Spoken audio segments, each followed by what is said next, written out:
Welcome to Vsb News Online for Monday, March 9th. I'm Megan Sutcliffe. You would have expected a war of words would erupt in Parliament when the Ministry of Home Affairs budget came up for debate. But on the subject of jobs and the Workforce Development Department, there was surprising equanimity this afternoon. Speaking for the opposition, Rolf Kommesong even went so far as to congratulate the OBA for developing his party's ideas on job training. But there was a but. My concern, and I guess concern for the PLP, is that we need to be, I think, really cognizant of the tremendous change which is taking place within the dominant global economy. The drive toward 3D printing, artificial intelligence, robotics, and automation, the likes of which we haven't seen. And we've seen a lot just in our lifetimes. And it's going to continue exponentially to grow. We could quite conceivably see the elimination of many occupations that are currently being done by live human beings. And will have an effect on Bermuda. And so I think we need to be cognizant of the need to redouble our efforts to become more competitive. And I think the way we need to do that is putting more emphasis on STEM learning, science, technology, engineering, and math. That's going to be a way forward for us. I had the great opportunity about 3-4 months ago to go to a workshop conducted by a young Bermudian by the name of Jade Eve and some of his locally based colleagues. Jade is based in New York and works for a major company as an IT professional. And they had a coding and programming workshop here. It was great to walk in there, hosted by Excel at the Excel building, and see these 10, 11, 12, 13-year-olds that were there beginning to learn how to code and program. We need to expand that and push that as a way in which we can extend and enhance our competitiveness globally. Because I think that's going to be the greatest challenge for us moving forward. Also, I think in areas of healthcare, Bermuda's got an aging population. And so, for example, nursing. Over 2/3 of the nurses in Bermuda are foreign-born. We need to ensure that more Bermudians are going to see that as a viable opportunity for growth and for career development, and ones that can bring them satisfying careers and professions. So, like I said, the report card's kind of mixed. We're glad that they're moving on with that. I'm not going to knock them on that front. They're doing some good work, and we just want to see it continue, and also, again, keep our eye on these ongoing developments. What do you do with a person who has skills, human skills, personal skills, but doesn't have that tech attitude, doesn't have that background, doesn't go away to school? We still need to find a job for him. Oh, definitely. And in that regard, the development, particularly with respect to the hospitality industry, we've seen the gaming coming on board, new hotel developments. You're right, we're going to still need a mixed economy. But my point is that if Bermuda's going to remain competitive globally, as I've said already, we're going to need to understand that for the new generations that are coming on board, the next generations, we're going to increasingly have to ensure that they get those skills to be able to compete in that new environment. When a lawyer complains about the cost of legal work, you know that there is something worth worrying about. Today, PLP Senator Mark Daniels issued a statement describing the size of the legal bill incurred by the OBA government over the Hamilton waterfront to be near criminal. VSB's Brian Darby reads the statement for us. Senator Mark Daniels said the revelation that the OBA paid out nearly $1.5 million in legal fees to seek guidance on how to void the Hamilton waterfront lease is an affront to every Bermudian who has been forced to bear the burden of shared sacrifice. Assuming the OBA's chosen law firm allocated a senior counsel and a junior counsel and even a QC to review the advice and to advise the legal issues arising from retroactively voiding a contract, it is inconceivable that such counsel would incur in excess of 1,000 billable hours to produce one opinion. Even if the law firm drafted the legislation, in addition to providing the advice, it's almost criminal to suggest that nearly $1.5 million will be incurred in legal expenses. The public should further expect even more money to be paid out, as the OBA's attempt to justify their actions before the courts is expected to continue. Brian Darby reporting for Vsb News.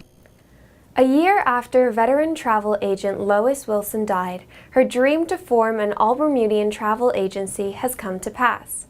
Her husband, Alvin Wilson, and her children were on hand this morning to welcome Tourism Minister Sean Crockwell and invite him to cut the ribbon at the door of the Trip Travel Agency in Washington Mall.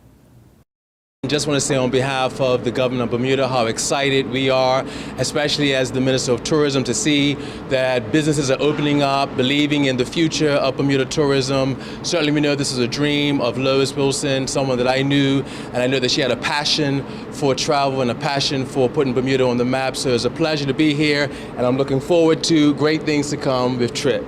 So here we go. It's officially open. We recognize that our largest competitor is the Travelocities and the Expedias of this world. And because of that, we realize that we have to come up with special deals that match or beat those prices. And then that will encourage Bermudians to shop Bermuda because they're getting a better deal or the same deal plus a chance to win incentives and gifts and prizes and the like. So we realize that in order to really attract Bermudian business in this particular day and age where the competitors are worldwide, we need to do something that's really spectacular that can match what's happening on the global scale, plus add some added interest. How long has this been in the works? This has been in the works probably since about June of last year, this extension. Louisa, who works on in the money shop, was and the smaller Trip Limited that had started had said Lois had always wanted to expand, and I know that my wife was always looking forward to doing bigger and better things, and she said, let's do it.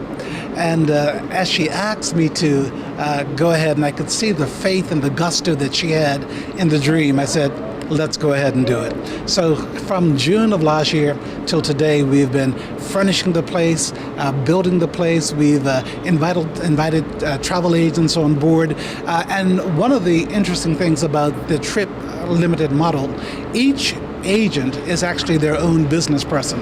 And usually when somebody is given the opportunity to do something like this, they may be given something like 40% of the commissions or 45% of the commissions, never 50% of the commissions. We are in fact giving travel agents 60% of the commissions that they earn, which means that they have a vested interest in doing their very best, a vested interest in doing the most that they possibly can for the customer, because they get the lion's share of the profit at the end of the day. And we believe that with this model, it's a model that will ensure long-term stability for the company and also give the agents the very best possible incentive to always do their very best. Education Minister Wayne Scott had an answer that was short and to the point when asked in Parliament today if the constant changes being experienced by the island's school system had taken everyone's eyes off of the ball of raising the quality of teaching. Absolutely not. Quality of teaching is critical. I think it's important to understand what what the whole purpose of education is and what the key components of that is, and that's a quality, valid curricula that's ensuring that the instructors can effectively deliver that, and if we have to provide professional development and as such. And then it's about verifying your outcomes, and that's where accountability comes in, just not as a gotcha, but let's continue to improve. So no, quality in the classroom is absolutely critical, and you want to ensure that you use the taxpayer funds responsibly, and let's spend as much money as close to that student as possible. Again, it's about the outcomes, it's about our children first, and how can we do that with a determined purpose to ensure that we raise the standard and quality of our education system that we all desire. Now, there are some fundamentally great things happening in our school systems. I talked about dual enrollment. I talked about career pathways. You have children graduating from high school, in some cases with an associate degree or with industry certifications. These are phenomenal things. So we need to continue to grow on that. And part of my responsibility is to let's change the dialogue. Certainly there are things that we need to address, but let's highlight the positive. Let's focus on growing the positive and then mitigating your risk as much as possible. When you look at the trends that you get from your results over the last 3 or 4 years, has it been a positive or a negative? Well, with regards to some of our testing, certainly that was one of the reasons why the Cambridge curriculum was put in place. It takes a minute so that you can fully see the benefits of that. And what's interesting is speaking to Dr. Duranda Green at Bermuda College, this year they're actually seeing tangible results. They've had to do less remedial work for students coming into the college. So it's having an effect. It takes a bit of time for the instructors, just for our teachers to really become competent in that curricula.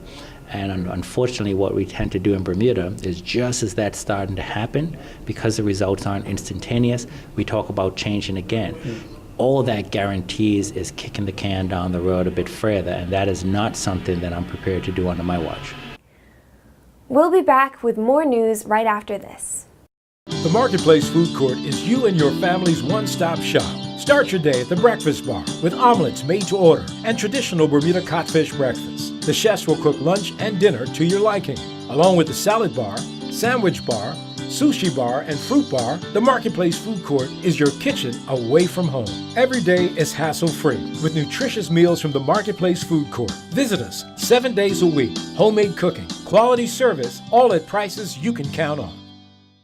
The impending arrival of the latest megaships will put a strain on Bermuda's small fleet of 3 tugs, and Tourism and Transport Minister Sean Crockwell told Parliament today the government would have to bite the bullet and buy at least a couple of larger tugs to cope with the floating cities. The future of the tug fleet remains under review given the age of the individual vessels and potential increases in maintenance cost, all balanced against the capital investment in new tugs. An additional consideration has also been the relatively low power of all of our tugs compared with the size of the largest cruise ships now calling at Bermuda in order to safeguard their berthing and unberthing in extreme wind conditions. 2 modern, more powerful tugboats with a minimum bollard pull of 70 tons remain an identified requirement in Bermuda's port capabilities moving forward. Ariana Huffington, the founder of the Huffington Post News blog and winner of the 2012 Pulitzer Prize for National Reporting, is visiting Bermuda in April to talk about the urgent need to take personal wellness seriously. Here, at the request of the Colonial Medical Insurance Company to give a public and a private presentation, she had her own wake-up call when she collapsed from exhaustion and lack of sleep and found herself lying on the floor of her home office in a pool of her blood. This led to her new book titled Thrive. Tickets for the Saturday, April 11th presentation at the Fairmont Southampton go on sale from March 21st through the Colonial Group website. And now we turn to Earl Baisden with the latest from the sports desk. Marshals have been authorized to seize America's Cup champion Orco Team USA's prototype boat in response to a lawsuit filed by sailor Joe Spooner, whose contract was terminated in January. The warrant was issued late Friday by Clerk Richard Winking from the U.S. District Court in San Francisco. The boat hadn't been seized as of midday Saturday. Orco Team USA spokesperson Peter Rush said it is believed the boat is still at Orco's base at Pier 80 in San Francisco. The syndicate owned by software billionaire Larry Ellison is in the process of moving its operation to Bermuda, where it has chosen to defend the America's Cup in 2017. Bermuda got their 2015 North American Caribbean Rugby Association Championship campaign off to a flying start on Saturday at the National Sports Center with a 55-3 win over Turks and Caicos. Bermuda got 2 tries from Dan Cole and Danford Davis, while Paul Doubleton, Tom Healy, Rudolph Van Westeren all added a try each. Patrick Callow, making his debut, took on the kicking duties, totaling 20 points between conversions and penalty kicks. During the 2015 World Triathlon Series season opener in Dubai yesterday, Flora Duffy captured her first World Triathlon Series medal when she finished third, clocking a time of 59.23. Duffy clocked 10:02 on the swim, 30:55 on the bike course, and then closed out with a time of 17:23 during the run course. The Bermuda national football team played two 2018 FIFA World Cup warm-up matches against Grenada at the National Sports Center over the weekend. The first match saw Bermuda and Grenada play to a 2-2 draw. Grenada took the lead in the 20th minute when Terry James finished off a well-worked play. 3 minutes later, Bermuda hit back when a long ball forward found Raees Simons, and his blast from the edge of the box flew past the Grenadian goalkeeper. In the 45th minute, Janai Rayner scored to give Bermuda the lead. However, in the 51st minute, Bermuda's Terrence Webb received his second yellow card of the game and left Bermuda down to 10 men. As the game wore on, Grenada grew in confidence, up a man, and twice had shots go inches wide. In the 77th minute, the pressure paid off as substitute Rickson Phillip scored from close range. In the second match yesterday, Bermuda defeated Grenada 2-0. Bermuda took the lead in the 11th minute when Antoine Russell headed in a cross from captain Zico Lewis. Bermuda continued to pressure the visitors but could not penetrate, winning corner after corner, but kept failing to get shots off on target. Bermuda made a change at the half with Sequoia Robinson coming on to replace Dejon Simmons. 6 minutes into the half, Bermuda made two more changes, bringing off Marco Warren and Russell, with Casey Castle and Raees Simons coming on. The presence of Simons up front for Bermuda saw the pace pick up in the game, and it paid off in injury time when Simons outpaced his marker and crossed for Castle to tap in.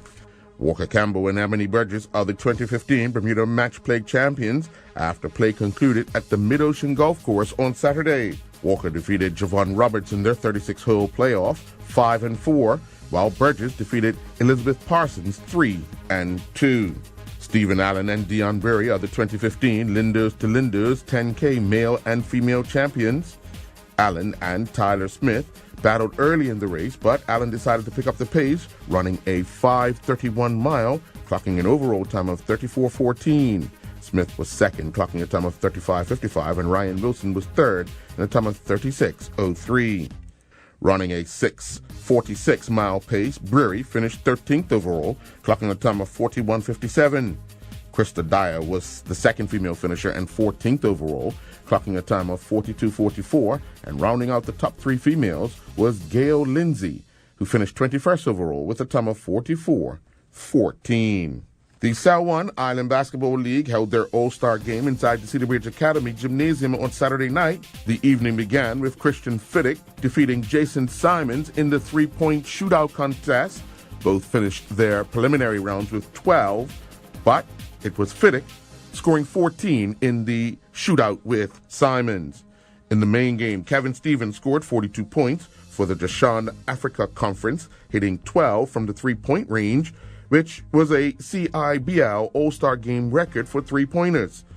They won 95-88. The Flying Colors Mountain Bike Race Series continued at Hog Bay Park yesterday. In a small A class, Matthew Oliveira took advantage of Robin Horsfield's loose paddle early and pulled ahead, lapping the entire field on his way to clocking a winning time of 53:50 after 12 laps. Shaquan Richardson took second place after 11 laps with a time of 52:57. Horsfield finished third after 11 laps with a time of 53:07. Gary Rayner won the male veteran race, completing 9 laps with a time of 43:12. Chris Roke finished second in a time of 43:46, and Charles Schwartz finished third in a time of 44:18, both riders completing 8 laps. In the female veteran division, Karen Smith recorded a time of 44:08, which saw her win that race, while Sarah Burnett won the female B race with a time of 41:36, covering the course with 7 laps. Finishing second and 1 lap down was Ashley Kirkpatrick with a time of 40:29. I'm Earl Basden reporting for VSB Sports. Looking at the weather for Tuesday, March 10th, it will be partly cloudy. Winds will be variably calm to light, becoming southerly light to moderate overnight. We are expecting a high near 69 degrees and a low near 63. Thanks for watching VSB News Online for Monday, March 9th. I'm Megan Sutcliffe.